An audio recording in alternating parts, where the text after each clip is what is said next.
Bonsoir, comme tous les mardis, nous sommes ravis de vous retrouver sur le plateau de l'émission Bienvenue chez Pris. Ce soir, comme vous pourrez le constater, le décor a changé. Et pour cause, nous sommes au cabinet de curiosité Nelly Wanji. Une galerie, une boutique, un espace véritablement unique où les talents se rencontrent et échangent en créativité. Nelly Wanji, on te remercie de nous accueillir ici dans le cabinet des curiosités. Qu'est-ce qui fait qu'en 15 ans, tu es devenue le nom, la célébrité qui permet de mettre en lumière les talents, les artistes africains? Ah, ça c'est une question, je ne sais même pas par où commencer pour la répondre. 15 ans de Paris, on va dire ce cabinet de curiosité, c'est un peu le fruit de cet amour avec Paris, avec sa vivacité créative, avec son ambiance très dynamique autour de la création. Quand je suis arrivée en France, je n'étais pas forcément dans ce secteur créatif, je ne suis pas née dans ce secteur de par mes parents ou quoi que ce soit. Mais quand on arrive à Paris, quand on a cette énergie entre la mode, les musées, les foires, on ne peut pas rester en fait, indifférent en fait. Et on va dire c'est un peu ça en nourrissant ça chez moi, j'ai eu envie de raconter l'Afrique autrement, avec beaucoup de modernité, beaucoup de contemporanéité. Beaucoup de fraîcheur, de lumière. De fraîcheur, voilà. Et j'ai eu envie de rendre à Paris ce que Paris m'avait appris. Et c'est un peu pour ça que ce lieu a commencé à Paris. Parce que tu es d'origine camerounaise. Exactement. Je suis née, j'ai grandi au Cameroun. Et Nelly, d'ailleurs, il me semble que tu as commencé par la plateforme en fait Moonlook en 2014. C'est ça. Donc j'ai d'abord lancé la plateforme Moonlook parce que je sortais d'une expérience professionnelle dans la distribution. Et il me semblait manquer en tout cas une plateforme qui pouvait témoigner, raconter et faire connaître des talents, des savoir-faire, des artistes et des produits. Et c'était la première façon de s'introduire, de se présenter. Et à travers mes sélections, après, j'ai fait des boutiques éphémères. En 2015-2016, c'est ça? J'ai rencontré des Parisiens et là, je me suis dit, j'aimais beaucoup plus la rencontre humaine que le côté plateforme qui est un peu distant. Et le nouveau monde digital. Voilà. C'est vrai que le digital est un atout, mais je pense que ça ne devrait pas effacer les relations humaines.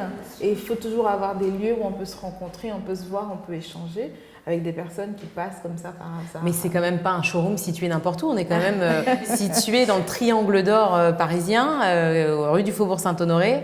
C'est ça. Et alors comment les personnes du quartier ont vécu ton arrivée? Alors, elle s'est faite avec beaucoup de douceur. Et tout de suite, quand je suis arrivée, j'ai eu un très bel accueil par mes voisins directs. Parce que dans le quartier, j'ai un voisin qui est à 2 pas d'ici, qui est un peu le directeur d'une maison de vente, le directeur du département Afrique d'une maison de vente aux enchères. Et tout de suite, quand il a vu les pièces, quand il a vu ce qu'il y avait en vitrine, il s'est tout de suite passé quelque chose. Et ça fait 2 ans et demi qu'on travaille ensemble, qu'on collabore sur certains projets. J'ai eu ensuite mes voisins, j'adore les fleurs, donc mon voisin fleuriste est tout de suite devenu mon fournisseur. Je suis à 2 pas du Café Chic aussi, ça m'arrive de faire quelques rendez-vous là-bas. Ma voisine directe est une créatrice de mode qui travaille les pantalons sur mesure pour femmes dans sa clientèle. Elle a des femmes d'affaires africaines qui arrivent souvent en France, qui achètent du tissu depuis 20 ans à 2 pas d'ici et qui font faire des choses chez elles. Donc naturellement, en fait, on s'est compris, ils ont compris ce que je faisais et ils aiment la sensibilité que j'ai pour l'Afrique et aussi d'avoir des histoires africaines qui sont racontées ici. Mais ils me disent que voilà, c'est bien, ça ramène du soleil, ça ramène de la vie dans la rue, ça ramène quelque chose de différent, une audience différente. Donc, je suis plutôt contente, ça se passe plutôt bien. On a autant des artistes, peintres, que finalement des marques, des créateurs textiles. C'est ça. En fait, c'est une dynamique qui s'articule autour de la galerie principale et du cabinet de curiosité. D'accord. Dans la galerie principale, on va être dans des expositions éphémères d'artistes, de designers. Ponctuellement, de temps en temps, on va aussi présenter ici des designers de mode, qui sont en lancement de collection notamment. Dans le cabinet de curiosité, on va surtout mettre en avant les marques, les jeunes marques qui créent des accessoires pour beaucoup et qui racontent des savoir-faire africains à travers une esthétique plutôt différente. Donc voilà, donc on va vraiment articuler la vie de la galerie autour de ça. Alors, du coup, entre la plateforme, la galerie et le cabinet de curiosité, combien de pays africains sont représentés? Un peu plus de 10 pays africains. Sur les 54 États. Voilà, sur les 54. J'aimerais pouvoir en présenter plus. Mais pour le moment, on est quand même sur les 10 pays qui sont les plus dynamiques à l'échelle du continent en termes de production. Tu peux les citer? Oui, je peux en citer quelques-uns. On va avoir la production du Sénégal, on va avoir le Nigeria, l'Afrique du Sud, le Burkina Faso notamment. On va travailler aussi avec le Maghreb, le Maroc. Le Nigeria, je pense que je l'ai cité. Donc on a toutes les régions de l'Afrique, l'Afrique de l'Ouest, l'Afrique du Nord, l'Afrique australe. Tu bouges beaucoup du coup. C'est ça, ça m'arrive. Voilà, ça m'arrive beaucoup de bouger. Mais aujourd'hui, on n'a pas toujours besoin de bouger. Mais on va dire c'est le côté sympa de mon boulot, c'est de me déplacer, d'aller à la rencontre des designers pour comprendre leur contexte, comprendre leur environnement, leurs difficultés notamment et leur cadre de travail. Et avec Internet aussi, on a aussi beaucoup de personnes qui viennent naturellement vers nous, qui nous appellent, qui nous contactent, qui aimeraient travailler avec nous. Donc les choses se font un peu de ces deux façons-là. Et les challenges du coup? Alors les challenges au quotidien, on va dire aujourd'hui à Paris, on a un environnement social qui est un peu très tendu. Donc c'est pas toujours évident de... Et les gilets jaunes nos fameux qui passent par là. Qui passent exactement par là. Donc ils nous rendent la tâche un peu compliquée. Bon, j'ai cru entendre certains me dire que j'étais parmi les oligarques. Je dis, bon, moi, oligarque, bon, parce que je suis ici, ça m'a bien paru bizarre, parce que finalement, dans ce quartier, on a beaucoup de personnes qui sont des artisans, qui entretiennent des savoir-faire depuis des générations. On a des noms qui sont beaucoup moins connus que les autres noms du faubourg, comme les Hermès, les Dior et les autres grands noms de la mode française ou les grandes galeries de France. Mais on a aussi des petits noms. De ce côté du faubourg, on a des tailleurs, on a des lunetiers, on a des créateurs qui sont beaucoup moins connus, mais qui ont quelque chose de tellement exceptionnel que ça fait 10, 15, 20, 30 ans qu'ils existent. Et qui participent à la transmission des savoir-faire. Donc c'était aussi pour moi une façon d'inscrire l'Afrique sur ce parcours des savoir-faire, ces parcours du beau, ce parcours de l'esthétique et des belles pièces du luxe. Monde et du luxe finalement. Alors en quoi pour toi le savoir-faire des pays d'Afrique s'inscrit dans l'industrie du luxe en fait? L'Afrique sans le savoir en fait est un peu comme, on va dire, le début des grandes maisons internationales. Si on regarde comment l'artisanat se développe en Afrique aujourd'hui, ou bien comment l'artisanat est déployé sur le continent, c'est un peu vraiment comme le début des grandes maisons qu'on connaît aujourd'hui comme Hermès ou Chanel. On a le petit artisan qui sait faire quelque chose d'exceptionnel, qui parfois a 5, 10, 15 clientes qui reviennent parce que ce qu'il fait est magnifique. Mais ce qu'on n'a pas, on n'a pas le marketing, on n'a pas la communication, on n'a pas tout ça. Mais il ne faut pas oublier que la racine de la maison de luxe, c'est le savoir-faire, c'est le traitement de la matière, c'est l'esthétique. C'est ça ta définition du luxe? C'est plus ça pour moi. Le luxe, c'est ça. C'est un travail qui raconte une passion, qui dégage une émotion. Après, le cadre et l'expérience qu'on peut créer autour, c'est encore un autre travail, c'est un travail de professionnel. Ce que nous voyons ici dans les grandes maisons, que nous pouvons expérimenter dans les grandes maisons. Mais il ne faut pas penser que l'Afrique l'est moins parce qu'elle ne fait pas le même marketing, parce qu'elle n'a pas les égéries. Non, le produit, la création en elle-même a toutes les caractéristiques. Maintenant, c'est un peu mon travail, le travail de ceux qui sont comme moi, entrepreneurs de ce secteur, de mieux le mettre en valeur. De mettre en lumière ces talents, ces artistes. Exactement. C'est vrai que c'est difficile pour monsieur, madame, tout le monde de citer le nom d'une marque camerounaise, par exemple. C'est ça. C'est un peu mission impossible. Beaucoup ne connaissent pas. Beaucoup ne connaissent pas parce que nous, contrairement à des pays comme la France, l'Italie, nous n'avons pas développé ces avantages comparatifs.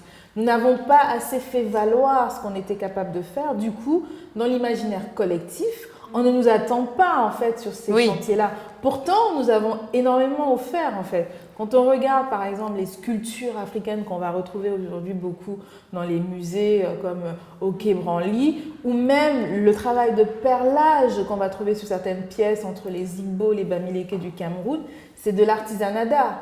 Mais nous ne le valorisons pas comme tel. Et pourquoi, d'après toi ? Je pense qu'il y a une forme de méconnaissance en fait de cela. Même si chez nous, ces objets ont un côté sacré, un côté précieux, nous n'avons pas encore appris et adopté les codes de la communication internationale.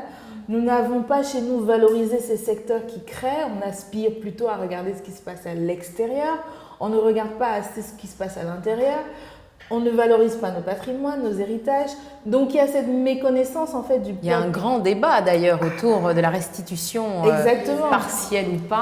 Des œuvres. Qu'est-ce que tu en penses? Moi, je pense qu'avant de parler de restitution ou de quoi que ce soit, il faut exactement regarder le statut de ces secteurs aujourd'hui sur le terrain. Moi, ce que je vois aujourd'hui sur le terrain, c'est une forme de négligence de ces secteurs, d'abandon, en fait, des gouvernements, qui ont oublié que ce sont des secteurs qui ont du potentiel. Quand on regarde tous les pays du monde qui se sont développés, que ce soit dans les industries du luxe, ils savent faire ça. Oui. Ils savent faire un beau sac avec une base de cuir, qui n'est jamais qu'une base de cuir. Mais ils savent tanner, ils savent couper, ils savent assembler et ils savent créer des modèles et créer des styles. Si on était capable… Mais nous sommes capables de le faire. Si on était capable de mieux formuler…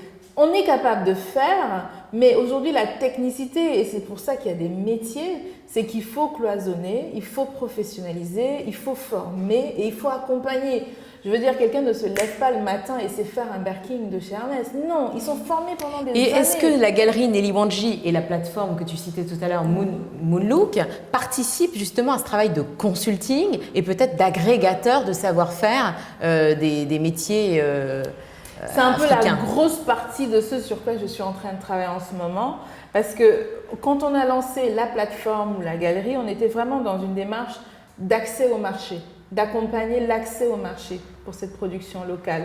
Mais on a compris avec de l'expérience qu'il fallait accompagner la professionnalisation. Donc, en ce moment, je suis en train de travailler sur un projet d'accélérateur qui sera un accélérateur pour des projets qui ont déjà un peu de maturité. Et l'idée, ce serait de venir compléter ce qu'ils font avec de l'accompagnement, mais de l'accompagnement aussi du financement. Parce que finalement, ce serait presque un incubateur spécialisé pour les startups dans la mode, dans l'art. Exactement. D'accord. Donc, c'est un peu ça, cette ambition-là. C'est d'incuber, d'accompagner, de soutenir, de donner l'accès au marché, donner l'accès au capital. D'accord. Et donner l'accès aux connaissances. Parce que nous, on n'a pas professionnalisé. Donner l'accès au capital, ça signifie que tu connais des fonds qui sont dédiés aux investissements créatifs. L'idée, ce serait de créer un fonds, en fait, dans cet incubateur, d'avoir un fonds avec des donateurs annuels qui vont dédier un montant qui va être attribué aux meilleurs qui ont du potentiel de grandir, qui ont besoin d'être accompagnés, besoin d'augmenter leur capacité de production. Comment j'observe aujourd'hui tous les talents qui m'entourent, ils bloquent toujours au même endroit. C'est-à-dire financier ? Aller plus loin. Financier, réseau, accès au marché, accès à la connaissance même du marché, parce que bien sûr le marché semble évident et ouvert à tout le monde, mais il est très codifié. Donc on n'arrive pas le matin et on met ces produits-là, non. Et comment toi tu sélectionnes les artistes et les œuvres en fait? Oui, tu es un peu curatiste dans cette exactement. En fait, la sélection des artistes et des œuvres se fait en fait sur plusieurs critères. Il y a des critères de qualité. Oui. Il y a les critères de singularité. Donc, il faut vraiment que le travail soit différent et singulier. Comme si vous regardez un peu ce qu'on a ici, vous ne trouverez pas ça partout. Ce n'est pas des produits que vous allez trouver partout. Donc, tu les sélectionnes sur des critères extrêmement précis. Exactement. Il faut que ce soit singulier, il faut qu'il y ait une signature. Il faut que le créateur ait quelque chose d'unique, qui soit reconnaissable. Qu'il soit nécessairement d'origine africaine ? L'idée, c'est de raconter le patrimoine africain. Donc, il faut qu'il y ait une singularité africaine. Maintenant, il peut la moderniser, il peut innover, il peut la raconter avec beaucoup de modernité. Ou même, on peut avoir des Européens qui utilisent des matières. Voilà, qui travaillent soit sur des matériaux ou avec des techniques locales ou qui travaillent avec des artisans locaux. L'idée, ce n'est pas forcément la race ou bien l'origine de la personne qui fait, mais c'est vraiment comment c'est fait, où c'est fait. Et quelle est la démarche derrière? Et l'idée, c'est de toujours valoriser l'Afrique, en quelque sorte. J'en viens à Révélation, parce que c'est un peu l'actualité du moment avec la Biennale. C'est ça. Qui met en valeur, enfin, du moins, tu as été sélectionné pour mettre en valeur les savoir-faire camerounais. C'est ça. J'ai été invitée par la direction du salon à faire la curation, en fait, d'artistes camerounais. Ça se passera sur la voûte de verre du Grand Palais. C'est cela, ça se passe en mai, 26 mai, c'est ça, du 23 au 26 mai. Oui. Et pendant cette semaine-là, l'idée, ce sera de présenter en fait cette sélection que j'ai faite.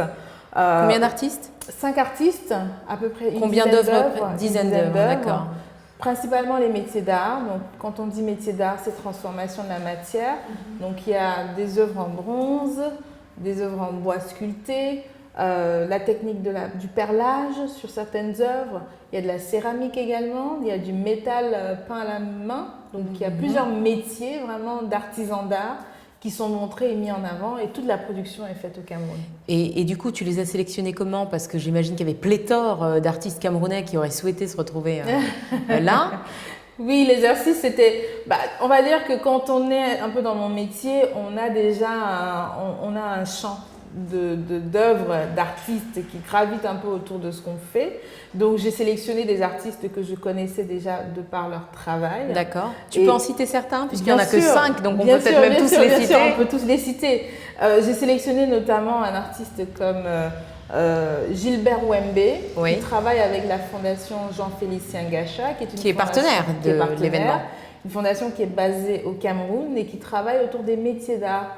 Donc, Gilbert Wembe est menuisier métallique, donc il travaille le métal, donc il a fait une sculpture géante en métal. Ce que je souhaitais que la fondation puisse montrer justement les métiers et les vocations qu'il crée au sein de la fondation.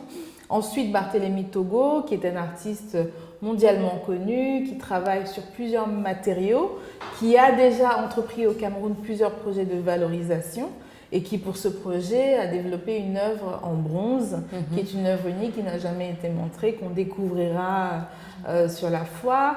J'ai choisi également Edith Thialeux, qui est pour le coup entrepreneur et directrice artistique sur un projet qui s'appelle Frida 54. Frida 54, c'est original comme nom. Voilà, 54, 54 comme les 54 pays, d'accord. Et elle, en fait, elle voyage à travers le Cameroun pour rencontrer des artisans avec qui elle travaille. Donc là, pour le coup, elle a travaillé avec une école d'art qui a une formation aussi sur la céramique. Donc, ils ont créé une série de vases en céramique qui ont été ensuite peintes à la main, qui racontent aussi chacune d'elles une histoire du Cameroun. Et enfin, il y a Gabriel Tegneto. Gabriel Tegneto qui est sculpteur, un sculpteur sur bois. Et la petite surprise et la cerise sur le gâteau, c'est vraiment l'œuvre ultime que j'attends de voir, parce que c'est une œuvre qui est un peu l'œuvre emblématique de cette présentation du Cameroun, parce qu'elle allie l'ancienne génération et la nouvelle génération. Donc on a des générations de perleuses qui utilisaient des techniques anciennes, et une jeune artiste qui travaille le perlage et qui a innové et qui a ramené une nouvelle technique. Elle s'appelle Béa Gilles Gacha. D'accord. Donc elle montrera aussi des Gacha œuvres. Comme la fondation. Après, c'est un nom commun au Cameroun. D'accord, d'accord. Bon, voilà. C'est un nom commun, donc parfois il y a des liens de familiarité mais là, c'est complètement le hasard. Voilà, exactement. On en a 4, non? Il nous en manque un? Non, j'ai mis 5. Donc il y a bien Gabriel Tegneto, Barthélemy Togo, Edith Thialeux, Gilbert Wembe et Béa Gilles Gacha. D'accord, et nous parlerons aussi, je crois, autour de 2 tables rondes de thèmes liés à la transmission du savoir. C'est ça. En fait, on a le symposium patrimoine en Afrique, enjeux et opportunités. Et la première table ronde du symposium parlera justement de l'enjeu de la transmission des savoir-faire. Et la deuxième partie de la table ronde parlera en fait des organismes qui accompagnent le développement des métiers d'art et des ateliers d'art, notamment en Afrique. Très bien. Voilà. Si tu devais donner une expression qui résume parfaitement ton parcours, ou du moins ce que tu es, ton essence profonde. Je sais pas, têtu peut-être. Je suis une entêtée, et quand j'ai une idée dans ma tête, c'est très compliqué de me la sortir. Donc je dois l'éprouver ou m'éprouver. Mais on ne te dit pas non. Voilà, je suis comme ça. Donc quand je veux faire quelque chose, c'est très difficile que je ne le fasse pas. En même temps, j'ai envie de te dire, tu as raison, parce que quand on a le non dans la vie, on ne peut gagner que le oui. De toute façon, il faut essuyer plein de non pour arriver à avoir quelques oui. Donc il faut être têtu, pas dans le mauvais sens du mot têtu, mais il faut être déterminé. Ambitieuse et avoir... J'aurais pu dire peut-être déterminé. C'est qu'il ne faut jamais s'arrêter à la première difficulté, et il ne faut pas voir la difficulté comme une barrière, il faut la voir comme une étape avant d'arriver à conclure son opportunité. Donc on va dire que c'est un peu ma façon d'être, même si parfois dans l'adversité de tout ça, on peut être épuisé. Parce que tu trouves que c'est difficile, au quotidien d'affronter. Psychologiquement, mentalement, il faut travailler sur soi. Le milieu de l'art est fermé à Paris? Le milieu de l'art est très fermé à Paris, c'est très codifié. Donc ça prend beaucoup de temps en fait pour se faire une réputation, pour connaître les gens, pour qu'ils te fassent confiance. Et ça demande beaucoup d'investissement. Donc c'est éprouvant et c'est pour ça qu'on a besoin que nos communautés soient plus dynamiques, qu'elles soient beaucoup plus soudées aussi. Mais tu fédères les communautés, hein? C'est l'exercice. En fait, ce lieu, c'est la vocation de ce lieu. C'est de cristalliser autour de ce lieu les talents. La galerie Nelly Wanji. Voilà, c'est ça. Ceux qui font les choses, ceux qui veulent faire des choses, ceux qui ont envie de passer à l'action parce qu'il y a trop de bavardage, il y a peu d'action. Donc tous ceux qui font, on les voit ici, que ce soit entre Rodrigue Vaudounou qui a créé Goya. Je crois que j'honore suffisamment ces souliers. On s'est dit mais comment on va collaborer? On a dit on va trouver un moyen de collaborer, on va collaborer. Que ce soit Mehdi et Alice qui ont lancé le projet Mikey Lim, que ce soit Ambre Jarno qui a lancé le projet Maison Intègre. Maison Intègre, oui, dans le 18e. Voilà, toutes ces dynamiques-là, ce sont des dynamiques qui mettent en valeur l'Afrique. Donc, toutes ces dynamiques-là doivent être cristallisées, être fédérées, être mutualisées parce que chacune de nos énergies individuellement va s'essouffler. Mais si nous nous mettons tous ensemble, on aura plus de la force, on sera une chaîne un peu. L'union fait donc la force. Tu confirmes tout cela? L'union définitivement fait la force. Alors Séverine, ce soir, qu'est-ce que tu nous as peint? C'est une aquarelle? Oui, c'est une aquarelle. Aujourd'hui, j'ai peint des enfants du Sénégal. J'avais envie de montrer la jeunesse et le dynamisme de l'Afrique. On peut voir? Bien sûr. Oui. C'est vrai que c'est l'avenir, les enfants. Oui, tout à fait. Donc, j'ai envie de transmettre aussi et de partager ça avec eux. Merci. J'avais envie de les montrer aujourd'hui. C'est pour Nelly? Oui, bien sûr. Merci beaucoup, Séverine. Eh bien, Nelly, c'est le moment de te remercier et de clôturer l'émission. Merci, Véronique, également. On se retrouve mardi prochain à 19h sur le plateau de l'émission Bienvenue chez Pris. Et n'oubliez pas de vous abonner à l'ensemble de nos réseaux sociaux, Instagram, Twitter, Facebook et de vous abonner à notre chaîne YouTube. À mardi.